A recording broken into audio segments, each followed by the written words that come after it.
and welcome. This is episode number 15 of Leaders Fuel Daily Podcast. Kamber, how's it going? It's great, Rick. Thanks so much for having me. I'm glad to be on the line with you. This is Kamber Parker, and she is the proprietor and founder and owner, and I don't know what other words you use, for YoPro Know. And you also have some other involvements. You have some really great experience. And what we're doing here, you do this a lot, don't you? I do. Yeah, I've grown pretty familiar with Zoom interviews, and I've been doing it for about a year now. Nice. So how many do you think you've done? I know for a fact that I've actually done about 215 interviews with young professionals across the country. Oh, wow. And I'm on number 15, so I'm just catching Right. up with you. So, Hey, well, you'll get there. yeah.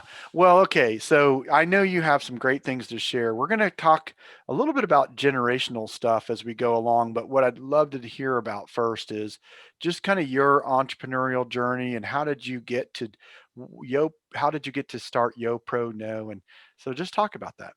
Yeah, thanks for the great question. So the YoPro Know started really because of a first career that I had Hmm. that I often describe as miserable. Hmm. It was not something that I envisioned happening. I went to work for this corporate insurance company right after college, and Yes. it was a Fortune 250. I thought I was going to climb the corporate ladder, as many people think when they're 21. Hmm. And I just quickly realized it was not the best fit for me. Mm. I like to go back and tell people though that it's not the company it was a great company. Right. It just wasn't a good culture fit for me. Wasn't a And match. at the end of the day, I learned after that year what I really didn't like in a Hmm. job.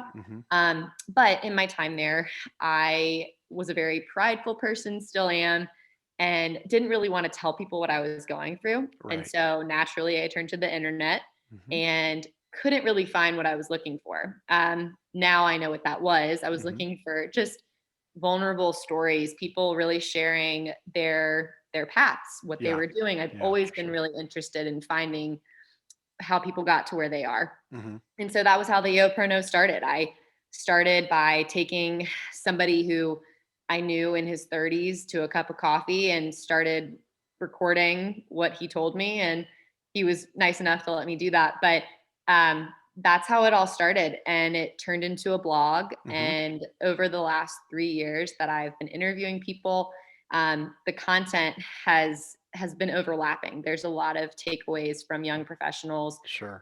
ages 21 to 39, just sharing their hardships and Yes. successes in the Hmm. workplace. And Hmm. so, after interviewing hundreds of people from across the country and different stages of life and regions and industries, I am able to create products and services from that. So that's how it all has evolved. Yes. I will mention my full-time job, though, Hmm. Hmm. Sure. is working for a local nonprofit in Greenville called the Greenville Area Parkinson Society. And so Yes. that has been it's been very interesting, balancing the two, Hmm. because I think many entrepreneurs start off with a side hustle. Yeah. And that has just taught me a lot in the 3 years that I've done that. But that's, the high level overview of my journey up to this point. That's really wonderful. And it's what's interesting. So much about what you've just said is very interesting. I'm always fascinated by the number of entrepreneurial journeys start with something that is perceived as a very negative event or an uncomfortable event. We're usually, here's the thing, we're usually pushed along by our discontent, or or we're pulled along by it, right? Or this longing that we have, pulled along by our longing or pushed by our discontent. And so uh, I can certainly say I've had my own things where, hey, look, I was doing one pathway and that pathway wasn't suddenly was done, and that kind of thrust me out into something else. And whatever it takes, sometimes I do the heroic entrepreneur, and there's a cycle that I share. That Mhm. the entrepreneur goes on this cycle that mirrors what's called the hero's journey or the monomyth. And so there's these critical phases along the way. And the reason why I use that is because there are these common threads through there. So, what you're sharing there about, hey, look, it wasn't really the thing for me. It's not like a negative thing, but what I call that was your call to adventure. It was like, Yes, I love that. Kamber, there's something else out here. And something inside of your soul was going, if I stay here, I'm going to die. Yeah, I mean, Right. you're right. I didn't like what I saw when I envisioned the future Hmm. there. And Hmm. I'm very lucky that I've been able to keep in touch with a lot of people from that Yes. company. Yeah. Many of whom I've actually worked with in some sort of capacity for the YoPro Know. And so Yes. I just think that's really cool that I've been able to keep the relationships, although the job was not the best fit for me. It's kind of come full circle now. Yeah, for sure. And it's just the idea that, the point is there's very few people who, there are some, but very few who, like, from the time they're little, know they want to be an entrepreneur. There are those people, okay? More often than not, though, it's like something kind of pushed you out of the nest, you're ready to fly. So, okay, well, you work with a very sort of niche population. You said even the specific ages of people that you work with, and because they all share the same, of course, generation, and they share some certain common threads, right? So, here's the thing about today, that our world today has more generations in the workforce than any other time in history. So there are multiple generations out there in the workplace. And we're talking about entrepreneurs here too. So there's plenty of people that are going to hear this that are working, either they are that, younger generation, your generation, or they're more like my generation or the generation above me, or they're working together. And so I just kind of want to pick your brain a little bit. And what are some, help people understand, what are some of your best thoughts about all of that, and how people, things that people need to know and that can be helpful? And what are your best thoughts about multi-generational workplaces? Yeah, that's a great question. It's one of my favorite topics to discuss. Well, I'm glad I picked it. So I'll start off with that, answering that question just by sharing that millennials are the largest part of the workforce today. And I can share the sources that, Oh, sure. that Yeah. share that. That way you can put it in the show notes or whatever you need. Hmm. And that is from several sources, but, millennials make up that huge chunk. Um, Millennials are not the only ones, though. Like, millennials are actually being pushed out of the young professional age group. Yes, they are. And Gen Z is really coming in. So Hmm. I'm 25, Hmm. and so I'm the cusp, right at the end Hmm. of the millennials. Okay. My brother, he's 3 years younger. He's definitely a Gen Z, and it's Okay. very clear. Hmm. Um, but so I just want to share that there's two different generations in the Younger. young professional Okay. space Yes. right now. Okay. That's a good point. So just to clarify that. Hmm. And the first thing I'll mention is some of the hardships that occur from several generations working together in the Hmm. workplace. And Hmm. this is from these hundreds of interviews that I've mentioned. Yeah. This is research and data that are coming from young professionals themselves. The number one hardship is communication. Okay. This is something that is probably not a surprise to you or the Mm, audience.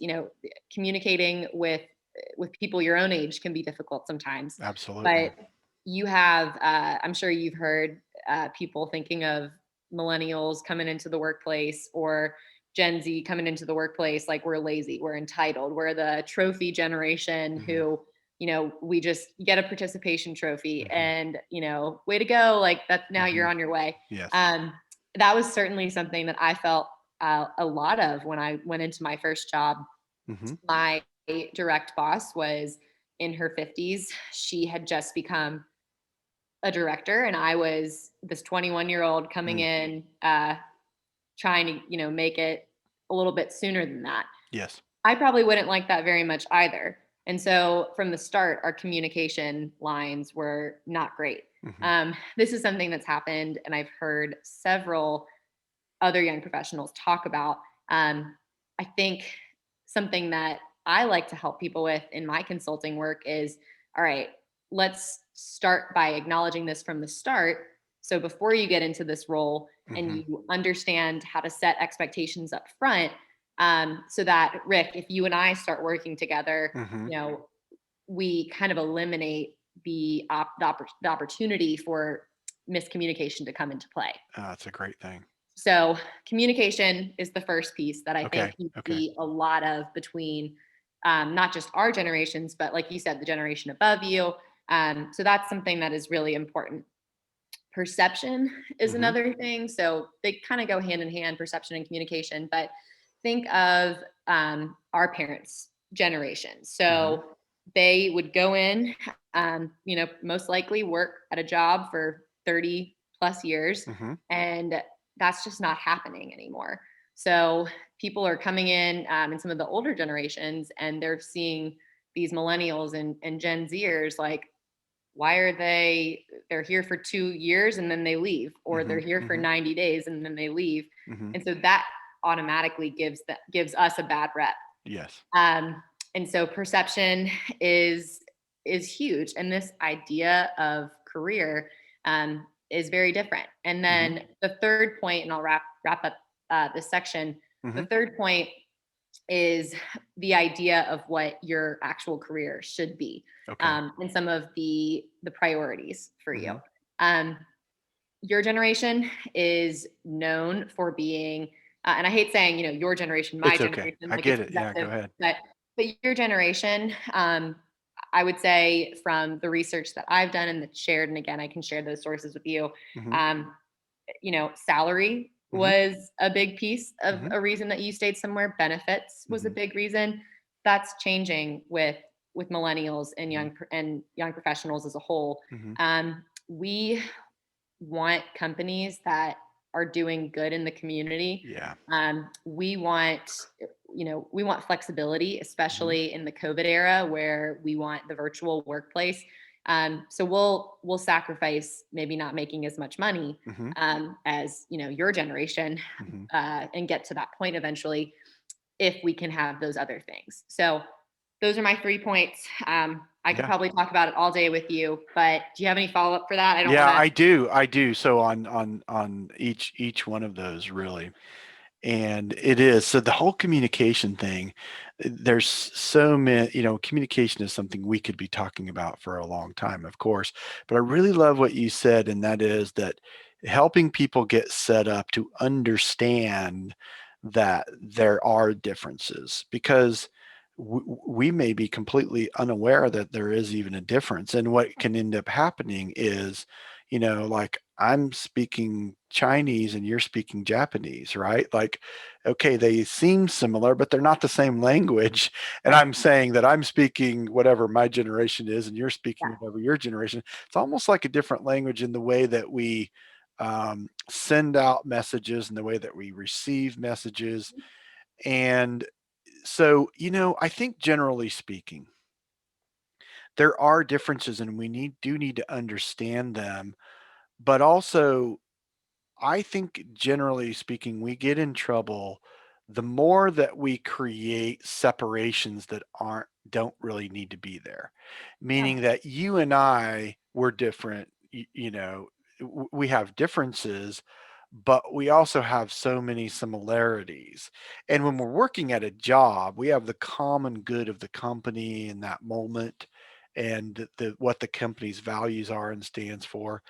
And so sometimes what I'm saying is we tend to default towards the idea of separation versus the idea of familiarity or sameness or one team and I think just understanding along with understanding, hey, we're going to kind of communicate things differently.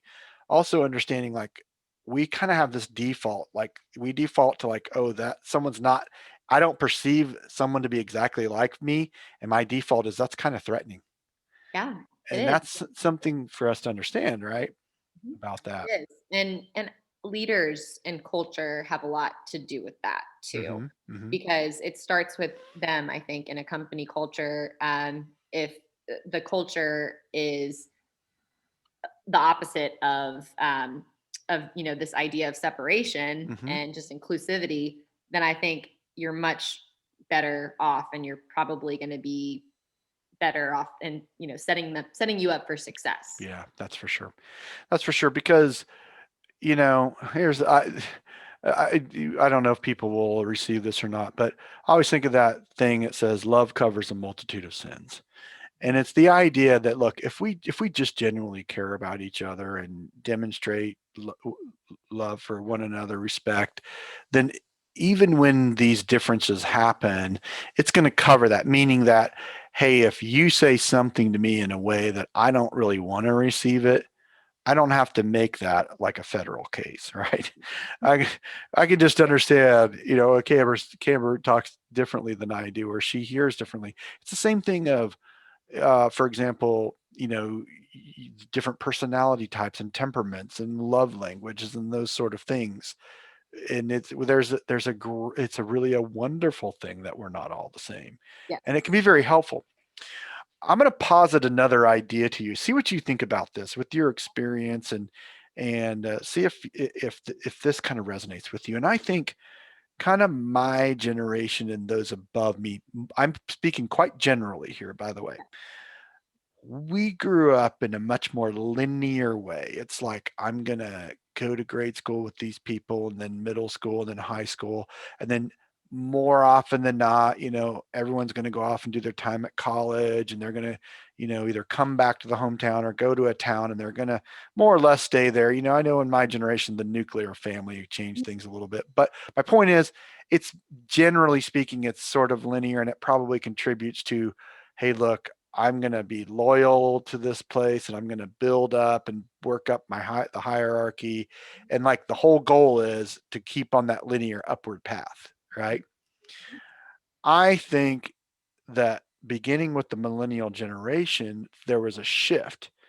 And I say this because I know, like, timing wise and with technology, there was this massive knee bend of technology where things advanced rapidly. And of course, with the onset of the internet. And that is, generally speaking, again, your generation grew up rather than kind of this linear way, it was much more spherical. Mhm. And so it's this idea like, oh, I can go there, I can go there, I can go there, I can do this, I can do that. So the awareness of all of the possibilities, and again, the way that we are enculturated, that, this sort of linear enculturation or the spherical enculturation. By the way, these are theories on my part. That I could be out of my, No, you're out of my definitely mind, on but par with a lot of these. yeah, yeah. So I think that, when you're talking about this idea of, what am I looking for? The thing that's going to sort of ground me to a company isn't just going to be this linear upward path, or it's not going to be just this hierarchical structure. That we and but what it's going to be is what's what's at the heart of this, because my mind, which is kind of the pathway of the generations of mine, of my mind says, go here, go. It's very goal oriented. Go there, go there, go there, go there. But the heart, which is a little bit more of a connection to younger generations, it goes everywhere. It's looking for value and connection and relationship. And so, and by the way, I'm not here to say one is better than the other. Yeah. I just try to understand these things so that we can, I'm always saying, what is serving us? Mhm. In other words, we just understanding that we all have these sort of default settings. Okay. Mhm. And if we're willing to challenge our defaults and just say, is this serving me? Mhm. And I think, to me, this understanding has been helpful in this sort of multi-generational idea of kind of linear. Think about it, sort of linear versus spherical. And I think the beauty of that is, on both ends, that there's sort of an above the line and a below the line expression of these things. For example, an above the line expression of a linear sort of idea is loyalty and um, mastery of one thing, Mhm. very good in a very specialized skill set, or longevity or of that sort of thing. The mastery of a spherical is creativity. It is like possibility, it's curiosity, it's finding new ways to do things. It's sort of this expansive thing. And they both, you could think of a below the line too, like a very fixed idea that's in mobile and misses a lot of things or creates a lot of drama where it didn't need to happen. Or I think probably the spherical thing could be, it's a little bit insecure. If there's so many options, sometimes that's the overwhelm of choice, right? So that's like, okay, wait, I just want to know where I stand. Yeah. And sort of, it's more of an existential thing, right? Yeah. I Um, mean, you bring up a lot of good points. And just so I'm clear, um, I'm just going to kind of talk about this linear versus yeah, spherical. go ahead. I want to hear what your thoughts Okay. are on it. Yeah, I want to make sure because if there's another follow up, just let me know. yeah. Um, I think that there, well, first I'll share that, YoPro means young professional, Hmm. but a YoPro or a yuppie, Hmm. that's another term that's been thrown out there, Hmm. is when you look it up, the definition is somebody who works a white collar job from 9 to 5. Yeah. And that's really not what I do. That's not who I interview. I Hmm. interview anyone who is between 21 and 39 Hmm. with a job Yeah. because I'm showing that there are all these different paths. One example to share, I haven't interviewed this person, but I know somebody it's my boss. Her daughter took a welding path. So straight from high school, she went to, be a welder.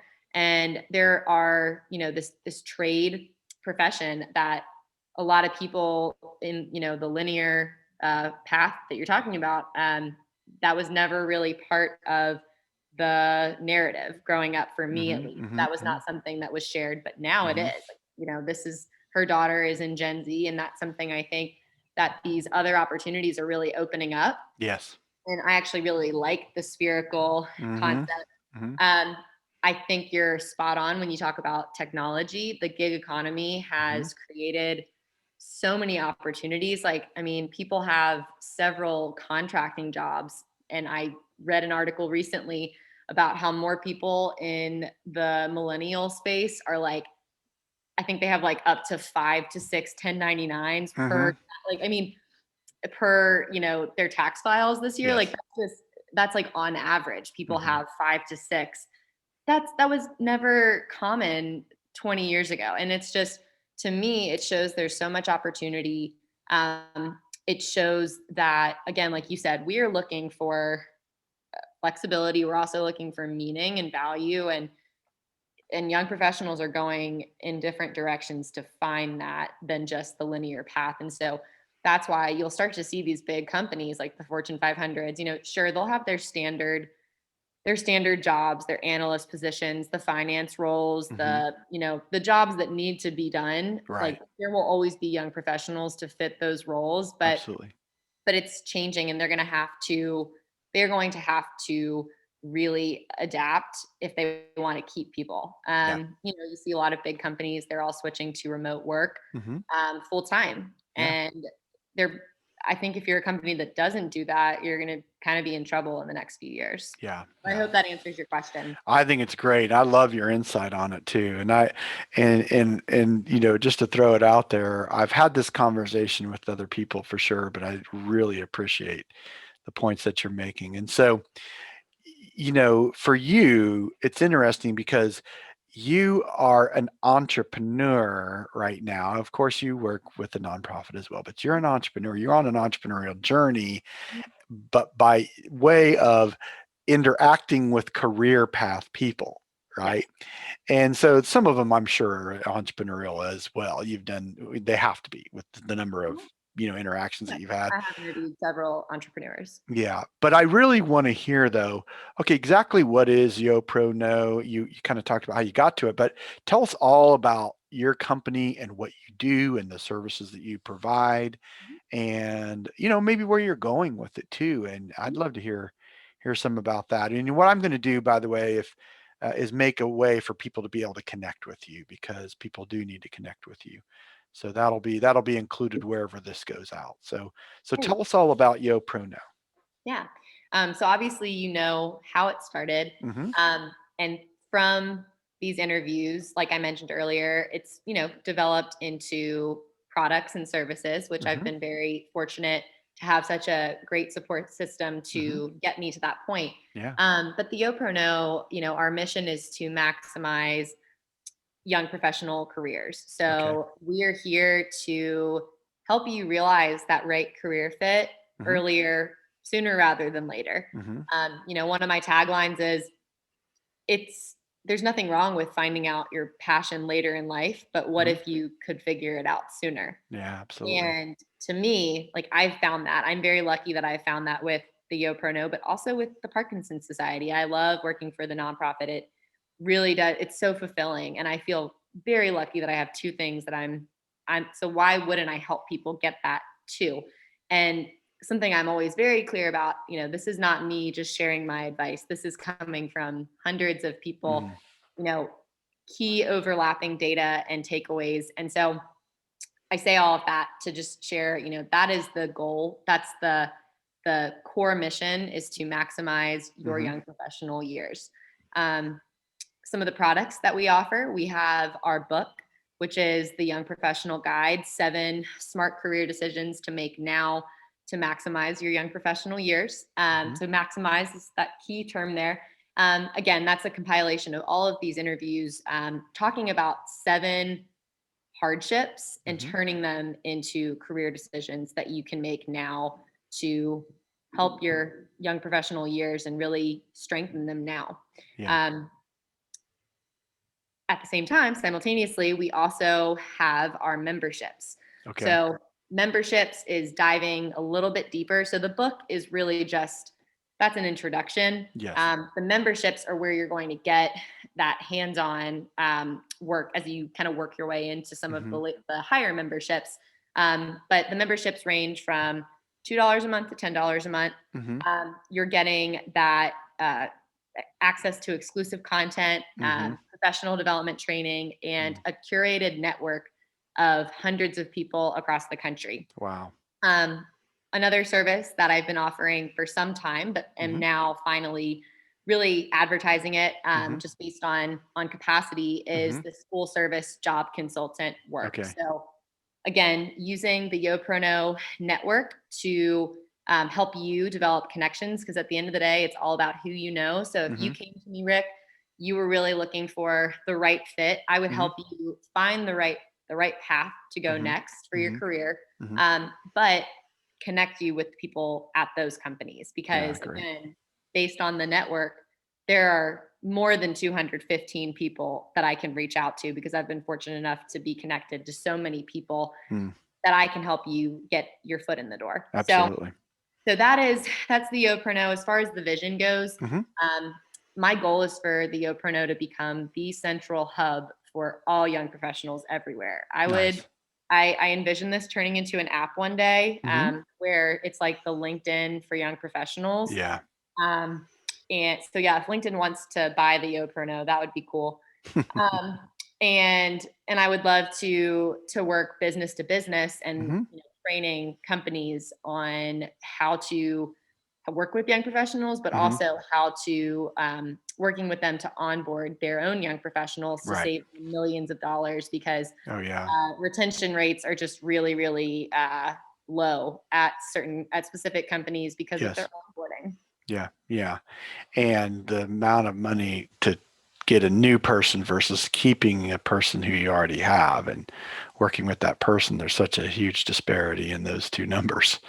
So absolutely. What such a great vision and value and what you've done really kind of in a way in your spare time to build this and the momentum that you're having and the number of people that you've interacted with and to formulate this out in a way you're adding so much value. And my goodness, what you're talking about here for the training that a person could get for I mean, almost no money really, just a very small investment is tremendous. And I'm sure you priced it that way to, because people are starting out and you want to help Yeah, them and they're young all that. Yeah. professionals. We Yeah, don't have for sure. we don't have tons of money to give right now. Yeah, yeah, but they can get some expertise and get some help. And so I really appreciate you just engaging in this conversation with me. And I know that people are going to find it very helpful. And before we go, let me just make sure, have I missed anything? Is there anything else that people need to know about YoPro Know, or about what you're up to, or anything that we missed along the way? Yeah, that's a great question. I love ending my interviews with that as well, because you Mhm. never know. You never want to leave anyone hanging. Like, make sure I don't they want to get leave you everything hanging. out. No. But the one thing that I think is really important, and as I learn something new every week Hmm. with Hmm. business and as an entrepreneur. And Hmm. one thing that people want to always know is what makes you unique, what makes the YoPro Know unique. And so, if if your audience has not been able to kind of pull that out from the interview, the one thing I will leave with is, I'm a young professional myself, and I am living this. Hmm. I am, I've interviewed the sources. Hmm. And so I'm not just pulling research from the internet. This is, real Firsthand. curated Yeah, content that is absolutely. coming from the source. So if you want to know anything about young professionals, come to the YoPro Know. And, I'm very excited to see where it goes. And so if you're interested in being a part of it in any way, just love to have you on the journey. Absolutely. Well, just to remind people that they can, wherever this is out, just to look for those connections there, and they can do that. So, hey, Camber, thank you very much for being a part of this. I really appreciate you, and I appreciate your journey and what you're doing here, and how you are taking your own experience, and you're making it be something that's valuable to a lot of other people. So thanks for being on the entrepreneurial journey. Thanks. I love what you're doing, Rick. Thanks for having me. All right, bye for now.